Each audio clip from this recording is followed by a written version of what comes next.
they have a significant advantage if they decide we're going to be the team that dives deep into We're the going tax into just the like tax. anyone else. I don't care. We're spenders. Makes a Because huge a lot of other difference. teams offload their money and try to avoid it. Again,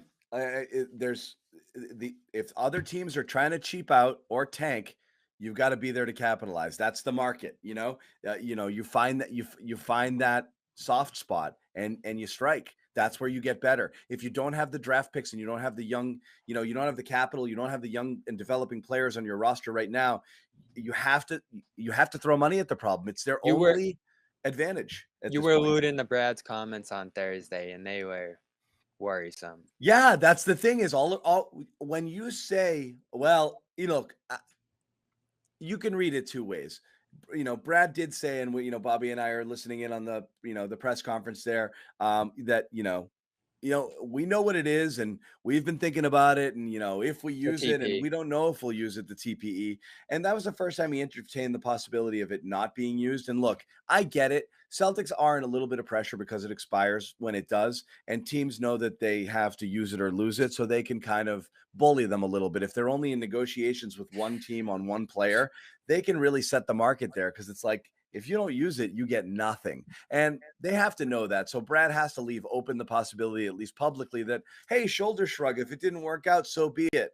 But you also wonder, like, what is actually being said behind the scenes? And do they really have the ability to use the full exception? My prediction for what happens here is that they don't, is that they use part of it, but then they offload some other salary somewhere else, and so they're not heavy taxpayer teams. So I see if they use if they use this, they might use 8, 9, 10 million portion of it, but not all of it. Let the rest expire and trade somebody like Grant, who you're going to have to pay in a year. So you might be taking one step forward, one step backward with something like this if you end up using it. That's my concern.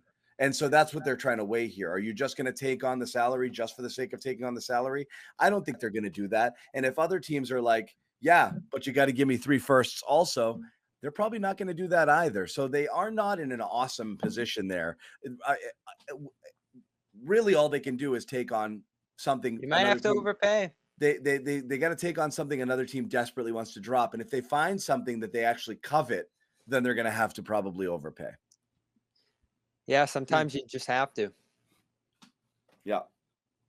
Well, so I don't know. What do you guys think, Jimmy? Overpay for a player that maybe you're that player away from winning a title. I mean, it makes it a lot. It makes it a lot more easier to suck that one up. Yeah, but and without any money. certainty, Jamie, you can say, "Hey, would he push us over the top? I'm not sure." And again, we could play this game last year. Could they have kept more guys? We all talk. Could they have found a way to not have put Richardson into that deal? Right. Yeah. If they didn't, would they be champions right now? Yeah, they'd be taxpayers, but would they be champs too? Right. And you wouldn't even need to use this if you did that potentially, right? Like, then you'd be in a position where you're maybe deep enough. And everyone's saying Richardson for a reason here. I don't think that's the right guy, but you're missing that piece now, and that's what you're looking to get back. And if you don't, if you got a Richardson back right now, you'd be pretty psyched. You'd be like, that's pretty good use of the TPE. I like that. Yeah, that's what you got last year, and everybody thought it was good use of it. I didn't love it, but it worked. Well, no, we actually didn't like it at all. We were dubious. Bobby hated it. Yeah, we all hated it. I think he's been playing well ever since. I didn't love the Mo Brown throw in, so that was my stupidity. Didn't we all say that? No, I was he was going to be the least liked player on the team. I was trying to sell him on it. I was telling Bobby, like, hey, 2 years ago, this guy was the future in Miami. Like this guy's got a pedigree. He shot the hell out of the ball out of nowhere. He just had a kind of bad route here after he went to Philly. I will pull the tapes. I guarantee you said that he's going to be the least liked player. No, Bobby, was I not trying to convince you that Richardson is better than you were giving him credit for? No, yeah, probably a little bit. You said he was going to be the most hated player on the team by Celtics fans. Well, that's because he loves Schroeder. I will pull the tape. Pull the tape, Jimmy. Amit, get on it. He wasn't capable of saying anything negative about Schroeder, so he had to go to the next guy down. We all loved Schroeder, you damn it. Literally, we called it an off-season saving move. We were totally unanimous. They went from a non-playoff team to a playoff team. I know. I changed my mind on it, but John, he's stuck it. He's still because you fell in love with the idea of Pritchard. He's available, John. It wasn't just that. What ended up happening is Schroeder became such an easy boogeyman for all the problems. It was what Jimmy would always say. You can't blame your kids, so you got to blame somebody else's kids, Yeah. you know? It wasn't Exactly. Their Jason kids who was never did shooting anything wrong. 29% from 3. It was Schroeder was making him do it, you know? Like, Yeah. it became ridiculous. It wasn't that we loved Schroeder. I thought he was brutal. But, like, The criticism was way over the the top. criticism had gone so far that Jimmy and I had to dig in a little bit. That's what happened. We had no choice. We had no choice. You gave us no choice.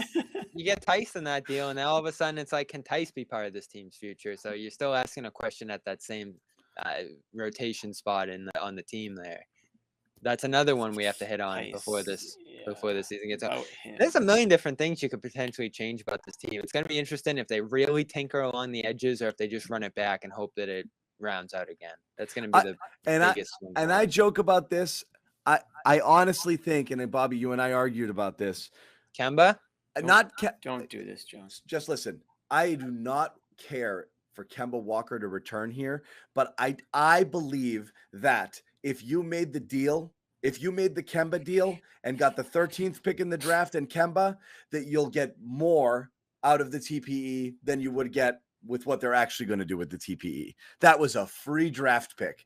You're going to do the opposite. You're going to give away a draft pick or 2 to bring in a player that may or may not help you. I would have rolled the dice with the 13th pick and Kemba, keep him or not, buy him out or put him on the bench and let the rest of the TPE expire or use a portion of it on another smaller player. I think that would be a better pack. Kemba plus $9 million somewhere else, plus the 13th pick in the draft, I believe would be a better overall package than what you'll actually end up getting with the TPE, unless you've got really grand designs like Murray, in which case, if you're leaving doors open for big things, yes, sure. But if you're just going to use like a fraction of it on a guy, I don't think that was an awful move. No, not for them because they're young and they're rebuilding, but the Celtics aren't. So do you even have minutes for Duren next year? Like, who's the right pick? You're dying for bench depth. Al Horford's about to die. You know, like, I mean, any one of those picks could be a bust. I know that, but I mean, again, any one of those picks could be DeJounte Murray. You know, like there's so many possibilities there. It might not have been that guy. It might have been the guy from Duke. You're looking for a big, you're looking for defense, you're looking for rim protectors. There was guys there. There were people you could have drafted in that spot that might have stepped in and played next year and certainly in a year or two. And you're talking about an Al Horford succession plan and insurance for Rob. I mean, you had a couple of players who would have been available to you at that spot if that's the direction you wanted to go. I think that's going to be a better and more impactful player than what you were going to ultimately get. You would just have to know, realistically, I'm not going to use this TP for anything major because I'm not prepared to give the asking price for it. Whatever it is people are going to want, I don't know if I'm going to give it. I'm not interested in a pick. Yeah, I'd rather trade more away than acquire another one. And I had no real interest in moving into the first round either. I don't think there's anyone there that. Really How come? Let me ask you a question. When I say something like keep a draft pick, it could end up being a really good player. I get a comment like this, but everything else, it's like, John, why do you have to view everything through a negative lens? Why? What is wrong with people? Okay, you know, that's fair. What are we doing here?